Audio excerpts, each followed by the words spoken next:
Selamat pagi anak-anakku semua. Bagaimana kabarnya hari ini? Alhamdulillah sehat semua ya. Jangan pernah lelah menjaga kesehatan di era pandemi ini. Tetap semangat, tetap menjaga kesehatan diri, menggunakan masker, cuci tangan, memakai hand sanitizer ketika keluar rumah. Dan jangan lupa tetap di rumah aja, kalau tidak ada kepentingan yang mendesak tidak usah keluar. Nah, alhamdulillah hari ini anak-anak pertama kali memasuki pembelajaran PAI, Pendidikan Agama Islam, bersama Ustazah Rima Sabdanifah. Ya, jadi di video perkenalan sebelumnya anak-anak pasti sudah kenal dong sama Ustazah. Ustazah namanya Ustazah Rima Sabdanifah. Teman-teman bisa memanggil Ustazah dengan sebutan Ustazah Rima. Kalau misalnya nanti teman-teman ada kesulitan, jangan sungkan untuk bertanya sama Ustazah Rima ya. Semoga meskipun kita kenalin dengan cara daring, itu tidak mengurangi silaturahim kita. Semoga silaturahim kita tetap terjaga, tetap saling mengenal satu sama lain, menjadi sahabat satu sama lain. Amin. Oke, sekarang Ustazah mau tanya sama anak-anak.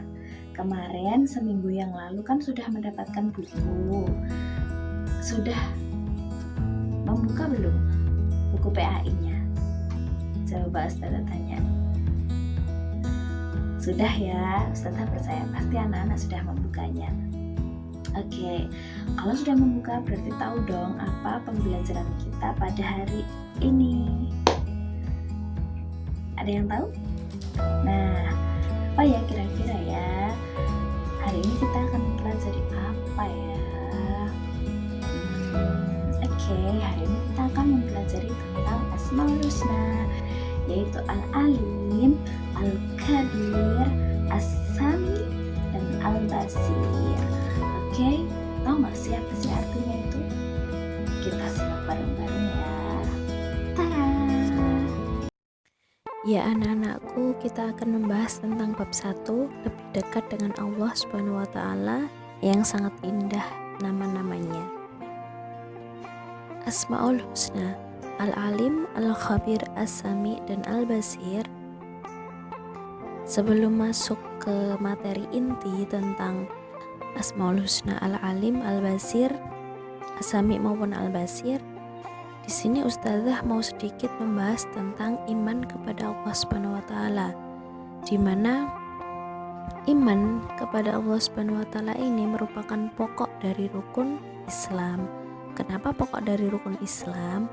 Karena ketika iman kepada Allah belum terpenuhi, maka iman-iman selanjutnya, rukun iman selanjutnya seperti iman kepada malaikat, iman kepada kitab-kitab, iman kepada rasul, kepada hari kiamat, dan kepada qadar Allah itu belum terpenuhi secara sempurna. Karena apa? Karena iman kepada Allah belum sempurna, seperti itu. Maka dari itu iman kepada Allah merupakan pokok dari rukun Islam.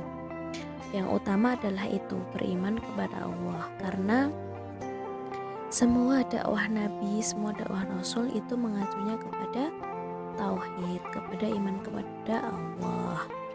Nah, maka dari itu tauhid haruslah tertanam dengan benar.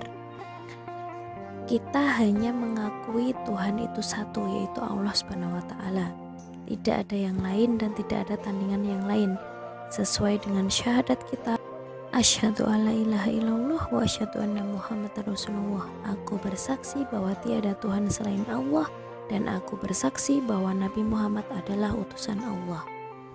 Tauhid yang harus kita pegang sampai akhir hayat kita, sampai hari kiamat, sampai hidup kekal kita. Selanjutnya, Asmaul Husna, nama-nama Allah yang indah itu adalah salah satu bukti bahwa kita wajib percaya kepada Allah. Kenapa? Karena dari Asmaul Husna kita tahu sifat-sifat Allah. Dari sifat Allah yang maha mendengar, maha melihat, maha mengetahui, kemudian maha pemilik ilmu, Maha Pengasih, Maha Penyayang. Semuanya kita tahu bahwa itu dimiliki oleh Allah. Bagaimana cara kita membuktikannya? Ya kita lihat kehidupan kita sekarang. Bagaimana kita bisa melihat, bagaimana kita bisa berjalan, kita bisa melakukan aktivitas sehari-hari. Dari mana jika bukan dari rahmat Allah, dari kasih sayang Allah, seperti itu. Kemudian selanjutnya masuk ke pembahasan Al-Alim. Al-Alim itu terambil dari akar kata ilmu, bahwasannya ilmu Allah Subhanahu wa Ta'ala itu sangat luas, tiada bandingannya. Bahkan jika kita lihat samudra yang luas, mungkin ilmu yang kita miliki hanya air yang jari kita itu kita masukkan ke air samudra itu lalu kita angkat. Mungkin ilmu kita hanya seukuran itu, tapi ilmu Allah luas sekali, bahkan lebih luas dari samudra yang kita lihat. Masya Allah ya, dari situ kita tahu bahwa memang Allah itu maha pemilik ilmu, maha mempunyai ilmu, begitu. Tiada bandingannya, tiada orang yang bisa menyaingi Allah. Bahkan orang setingkat selevel profesor ataupun apa yang pendidikannya tinggi tidak akan bisa menandingi Allah, karena setinggi apapun ilmu manusia ya dia tetap manusia. Kemudian selanjutnya kita masuk ke dalil Al-Alim. Di sini ada Quran surat Al-Baqarah ayat 29. Ayo kita baca bersama-sama anak-anakku semua. A'udzu billahi minasyaitonir rajim. Bismillahirrahmanirrahim. Huwallazi khalaqalakum ma fil ardi jami'a. Fil ardi jami'an thumma istawa ila samaa'i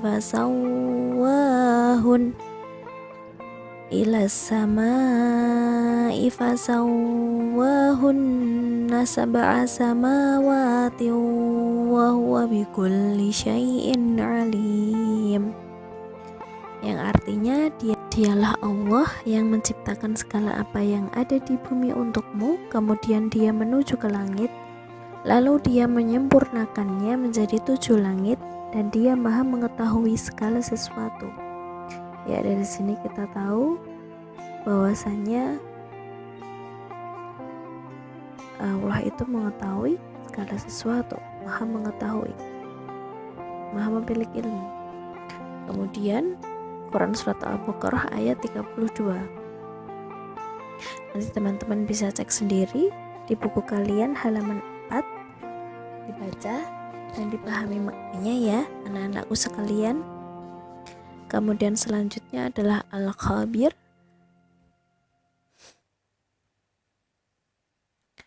Al-Khabir artinya adalah maha mengetahui, bahwa Allah itu maha mengetahui baik yang lalu maupun yang akan datang. Ini ada hubungannya dengan Al-Alim tadi ya, bahwa Al-Alim itu berilmu, Al-Khabir berarti maha mengetahui. Tapi ada yang menyebutkan bahwasannya Al-Khabir ini maknanya lebih luas. Jadi Al-Khabir ini maha mengetahui lebih ke dalam seluk-beluk hakikat sesuatu, mengetahui seluk-beluk hakikat sesuatu, begitu. Sama ya artinya antara Al-Alim dengan Al-Khabir itu sama, yaitu maha mengetahui gitu ya. Tapi sebenarnya keduanya itu mempunyai perbedaan arti yang signifikan. Al-Alim itu mencakup pengetahuan Allah Subhanahu wa Ta'ala tentang sesuatu dari sisinya, sementara Al-Khabir adalah pengetahuannya yang menjangkau sesuatu yang diketahui. Seperti itu. Jadi Al-Alim dengan Al-Khabir itu sinkron ya, ada persamaannya begitu. Kemudian dalilnya ada di Quran surat Al-An'am ayat 73 dan Quran surat At-Tahrim ayat 3, bisa dibaca itu di halaman 5 serta dibaca artinya ya anak-anakku, di rumah dibaca masing-masing. Kemudian Ustazah berlanjut ke pembahasan as-sami. Apa itu as-sami? Iya, artinya maha mendengar, maha mendengar. Allah itu maha mendengar loh. Maha mendengar apa? Ya semuanya yang ada di bumi ini, bahkan segala keluh, gundah, gelisah, dan hampa yang kita rasakan, Allah itu mendengar gitu. Jadi ketika di dalam hati kita bilang sesuatu yang resah, sesuatu yang bikin kita sedih, sesuatu yang bikin kita menangis, mungkin orang-orang di sekitar kita tidak mendengar, tetapi Allah mendengar semuanya, seperti itu. Nah, Allah itu tahu sejelas-jelasnya tentang apa-apa yang di dalam hati kita. Hati kita sedang tidak baik, Allah tahu. Hati kita sedang bahagia, Allah tahu. Semuanya Allah tahu, begitu ya. Itu Allah maha mendengar. Bahkan doa-doa kita yang belum kita panjatkan itu Allah tahu. Hanya saja terkadang Allah itu mau kita meminta lebih banyak, memohon lebih banyak, karena adab dari seorang hamba itu ya seperti itu. Ketika kita membutuhkan sesuatu, ketika kita menginginkan sesuatu, ya berdoa sama Allah, ya minta sama Allah gitu. Bukannya Allah nggak ngerti, cuman kan ada adabnya. Jadi minta baik-baik sama Allah, supaya Allah kasih, supaya Allah beri, supaya Allah makin sayang, seperti itu ya anak-anakku sekalian. Jadi kalau misal sedang tidak enak hati, sedang marah, gundah maupun gelisah, kembalinya kemana? Ya ke Allah. Kita berdoa, menyerahkan segala apa yang kita rasa kepada Allah. Ya anak-anakku, kemudian berlanjut bahwasanya as-sami itu memiliki dalil ya. Dalilnya ada di Quran surat Al-Mujadilah ayat 1. Nanti bisa dibaca sendiri ya di rumah ya. Ustazah berlanjut sekarang ke pembahasan Al-Basir. Nah, di sini Al-Basir maknanya adalah melihat, artinya Allah maha melihat. Penglihatan Allah itu tidak terbatas. Allah tuh bisa melihat sesuatu yang bahkan manusia pun tidak bisa melihat, sesuatu yang gaib misal, atau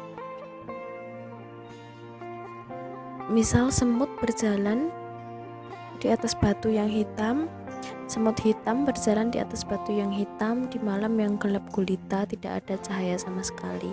Kira-kira kita sebagai manusia bisa lihat apa enggak? Enggak kan? Berarti yang bisa lihat siapa? Allah. Yang bisa lihat Allah. Nah, itulah yang dimaksud penglihatan Allah tidak terbatas. Jadi Allah tuh bisa melihat semuanya yang enggak kita bisa lihat, seperti itu. Nah, sebagai orang yang beriman, kita harus hati-hati dalam berbuat. Kita harus senantiasa memiliki rasa selalu diawasi oleh Allah. Ketika kita memiliki rasa selalu diawasi oleh Allah, maka diri kita akan merasa takut. Takut apa? Takut kalau kita berbuat dosa dan langsung Allah yang mengetahui, kan malu dong sama Allah. Allah aja udah sayang, masa kita mau selalu berbuat dosa, seperti itu ya Naya. Jadi harus senantiasa hati-hati karena Allah itu melihat langsung kita. Allah itu tiap detik, tiap menit, tiap jam, detik, menit, jam itu memperhatikan kita sebagai hambanya, begitu. Lanjut untuk selanjutnya, yaitu ada dalilnya di surat Al-Hasyr ayat 18. Nanti teman-teman bisa membacanya sendiri di rumah. Kemudian pembahasan lanjut pada penerapan atau perilaku iman pada Al-Alim, Al-Khabir, As-Sami, dan Al-Basir. Nah, itu ada sesuatu yang bisa kita ambil gitu ya, hikmah dari mempelajari nama-nama Allah, nama-nama baik Allah Al-Alim, Al-Khabir, As-Sami, Al-Basir, bahwasanya yang pertama, ilmu yang dimiliki itu dapat mendekatkan kita dengan Allah.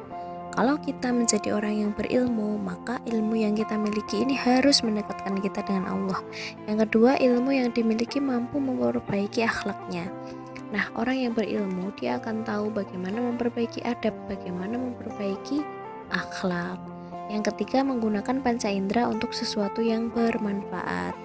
Panca indera itu apa aja sih? Seperti mata, hidung, mulut, telinga, kemudian kulit, anggota gerak itu ya, yang hubungannya dengan sesuatu yang kita gunakan dalam kehidupan kita. Nah, itu harus digunakan untuk sesuatu yang bermanfaat. Jika tidak, maka sia-sia belaka ya. Kita kan nggak mau hidup sementara tapi sia-sia gitu. Kemudian yang nomor 4, ilmu yang dimiliki bisa menjadi karya-karya yang bermanfaat ya. Jadi kalau kita punya skill buat desain, nah kita bisa desain. Kita skillnya menanam, kita bisa menanam. Skillnya buat poster ya, kita bisa buat poster. Banyak ya skill-skill yang bisa kita kembangkan dengan potensi yang Allah berikan. Kemudian yang nomor 5, menyadari bahwa seluruh aktivitas kita dilihat dan diawasi oleh Allah Subhanahu wa taala. Kalau kita sadar setiap aktivitas kita itu diawasi oleh Allah, maka kita akan senantiasa menjadi orang yang hati-hati dalam kehidupan. Nah, anak-anakku, mungkin itu cukup sekian yang bisa Ustazah sampaikan. Semoga bermanfaat. Kita sambung lagi bisa di grup WA maupun di Zoom nanti ketika pertemuan selanjutnya. Ustazah harap anak-anakku selalu menjaga kesehatan dan selalu semangat dalam belajar. Nanti terkait tugas, di situ sudah Ibu tuliskan ada tugas mencari referensi tambahan terkait materi yang telah dibahas. Karena pegangan kita cuma buku, maka anak-anak boleh mencari referensi tambahan baik di internet maupun di buku yang lain yang ada hubungannya dengan materi Asmaul Husna yang kita bahas. Kemudian yang kedua, membuat tabel perilaku pengamalan Asmaul Husna, Al-Alim, Al-Khabir, As-Sami, Al-Basir seperti di buku. Nah, di buku itu halaman 7 ya nak ya. Itu maksudnya gini, nanti membuat tabel ya kan, membuat tabel seperti yang di halaman 7 buku kalian itu loh, yang halaman 7. Kemudian diketik di komputer dengan Word, diisi pengamatan kalian sehari-hari, mengamati beberapa perilaku-perilaku yang ternyata mencerminkan atau pencerminan dari Asmaul Husna, Al-Alim, Al-Khabir, As-Sami, dan Al-Basir. Itu mungkin. Terus kalau ada yang ditanyakan nanti bisa langsung WA Ustazah Rima ya. Cukup sekian, terima kasih. Bila ada kurang dan lebihnya Ustazah mohon maaf. Wassalamualaikum warahmatullahi wabarakatuh.